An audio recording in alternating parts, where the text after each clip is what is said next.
Holy bleepy guys. I don't even know where to begin with this one.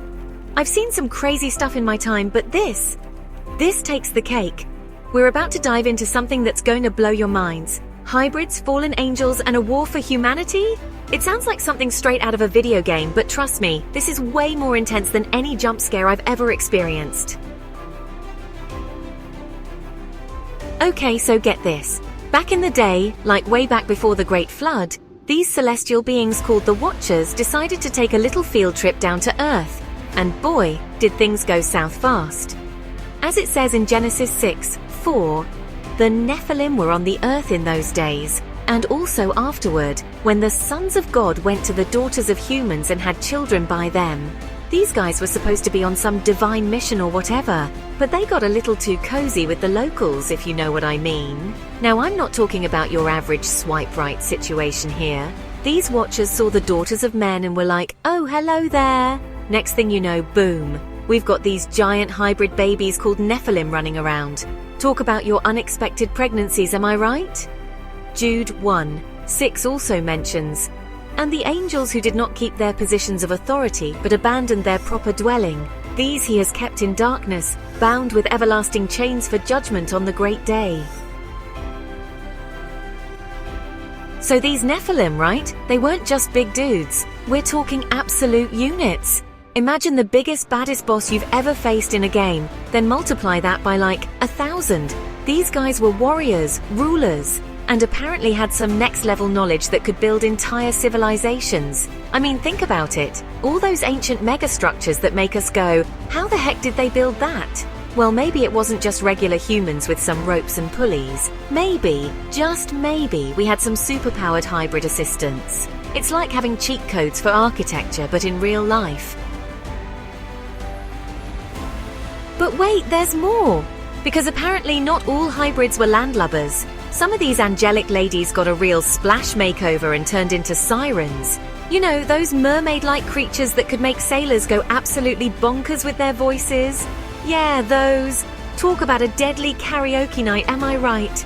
And if that wasn't enough to keep you up at night, we've also got serpent hybrids slithering around. I'm talking snake people, folks. Half human, half danger noodle. Some say they've been here since the Garden of Eden. So next time you see someone with really smooth skin or a weird obsession with apples, maybe think twice before getting too friendly. As it says in Genesis 3:1, now the serpent was more crafty than any of the wild animals the Lord God had made. Some say they've been here since the Garden of Eden. So next time you see someone with really smooth skin or a weird obsession with apples, maybe think twice before getting too friendly. Now you might be thinking, if all these crazy hybrids were running around, where are they now? Well, buckle up, Buttercup, because we're about to talk about the mother of all reset buttons, the Great Flood. Yep, that's right. The big man upstairs decided it was time to do a little spring cleaning on a global scale. As Genesis 6:17 says, I'm going to bring floodwaters on the earth to destroy all life under the heavens, every creature that has the breath of life in it. Picture this. You're a giant Nephilim, just chilling, maybe planning your next big conquest, when suddenly, splash, you're taking an unexpected swimming lesson. And let me tell you, these guys were not built for the butterfly stroke. It was game over, man. Game over. But here's where it gets really freaky, guys.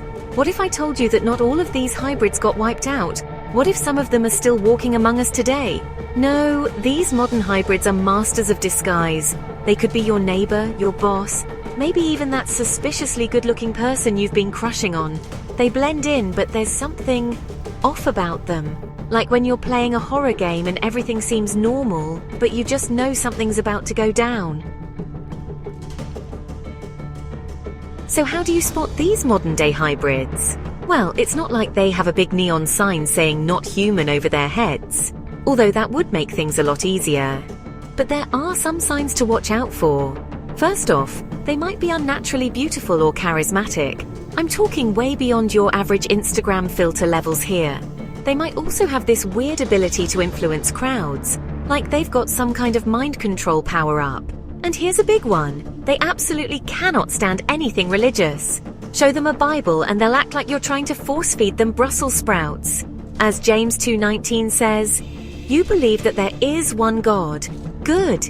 Even the demons believe that and shudder." Oh, and if they start talking about genetically modifying humans or becoming cyborgs, maybe keep your distance. Just saying. Now, I know what you're thinking. This all sounds like some crazy sci-fi movie plot. And believe me, I wish it was. But guys, this is a real spiritual battle we're talking about. Ephesians 6:12 reminds us, "For our struggle is not against flesh and blood, but against the rulers, against the authorities, against the powers of this dark world, and against the spiritual forces of evil in the heavenly realms." These hybrids, these fallen angels, they're not just chilling and minding their own business. They're out there trying to influence humanity, and not in a let's all be friends kind of way.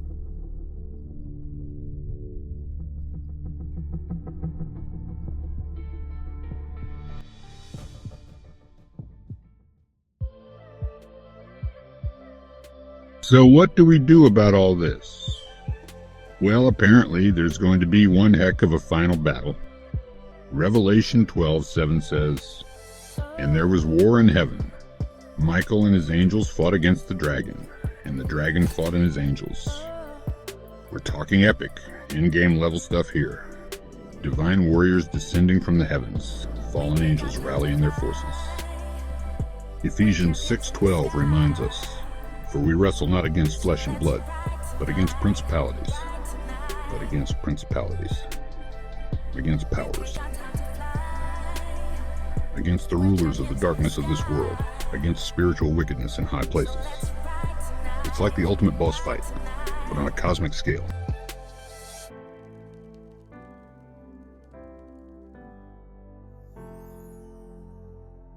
But here's the thing, guys. As scary and overwhelming as all this sounds, there's hope.